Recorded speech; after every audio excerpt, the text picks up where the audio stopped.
আসসালামু আলাইকুম। আজকের পর্বে করে দেখাবো ঝরঝরে একটা ভুনা খিচুড়ি। একদম ঝরঝরেও না আর একদম নরমও না, মোটামুটি একদম ভুনা খিচুড়ি।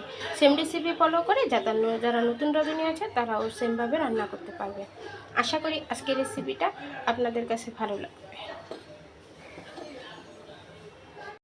হাতে মেখে ভুনা খিচুড়িটা রান্না করব। আর এখানে আমি 1 কেজি পোলাও চাল নিয়েছি, 250 গ্রামের মতো আমি এখানে মুগ ডাল নিয়েছি, আর হাফ কাপ এখানে মশারি ডাল নিয়েছি। সব কিছুকে খুব ভালো করে আমি আধা ঘন্টার মতো ভিজিয়ে রেখেছিলাম। এখন পানিটা ঝরিয়ে নিয়েছি।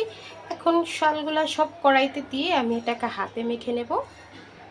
চালগুলো আমি যেই হাঁড়িতে রান্না করব ওই হাঁড়িতে নিয়ে নিলাম। এখন সব উপকরণগুলো দিয়ে দিব। এখানে 5 থেকে 6টার মতো কাঁচামরিচ দিয়ে দিলাম পেঁয়াজ কুচি, দিয়ে দিব গরম মশলা। এখানে গরম মশলার ভিতরে আছে 2টা তেজপাতা, 3টা দারচিনি, 4-5টা এলাচ, 4-5টা লং। আর এখানে দিয়ে দিব লবণ দিয়ে দিলাম ভর্তি করে 2.5 টেবিল চামচ। এখানে গরম মশলার গুঁড়ো আছে 1 টেবিল চামচ, হলুদের গুঁড়ো আছে 1 টেবিল চামচ, মরিচের গুঁড়ো আছে হাফ টেবিল চামচ। সর্বশেষ এখানে দিয়ে দিব আমি সরিষার তেল। আর আজকে সরিষার তেল দিয়ে রান্না করব, আপনারা চাইলে সয়াবিন তেল দিয়েও রান্না করতে পারবেন। এখন আমি হাতের সাহায্যে খুব ভালো করে চালটাকে মেখে নিয়েছি। আর এই খিচুড়িটা আমি ভুনা খিচুড়ি রান্না করব, কিন্তু একদম ঝরঝরে হবে না, একটু নরম নরম হবে, এতে করে খেতে কিন্তু খুব ভালো হবে। এখন আমি পরিমাণ মতো পানি দিয়ে দেব।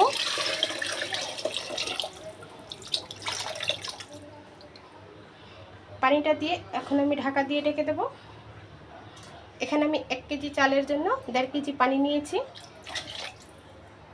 এখানে কিন্তু আমি আদা রসুন বাটা দিয়ে দিচ্ছি 1 টেবিল চামচ, সেটা ভুলে গিয়েছিলাম। এখন আমি দিয়ে দিলাম, দিয়ে একটু নেড়ে চেড়ে দিলাম। এখন অপেক্ষা করব বলক আসা পর্যন্ত।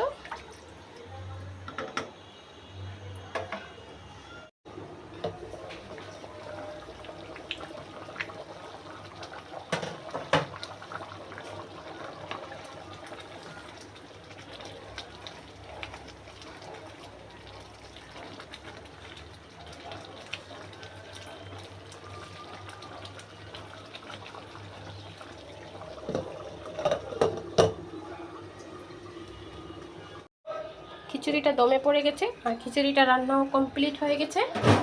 এখন আমি একটু উল্টে দেব। দেখুন কতটা নরম, একদম ঝরঝরেও না একদম নরমও না, সুন্দর একটা খিচুড়ি হয়েছে। এভাবে করে এই খিচুড়িটা কিন্তু গরুর মাংসের সাথে খেতে অসম্ভব মজাদার হয়।